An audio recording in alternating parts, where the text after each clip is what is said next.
بیتو زدن. وای رای زدن. بیتو زدن. وای چیکار کرد.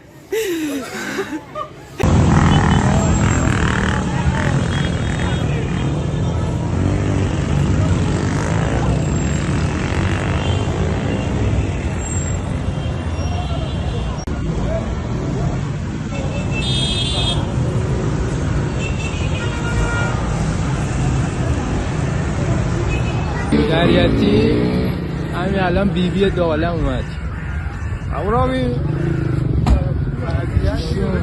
هدف اون موشک بود با اینکه سامانه رو در کنار اون آورده بودن مستقر کرده بودن باز هم موفق به رهگیری نشدن.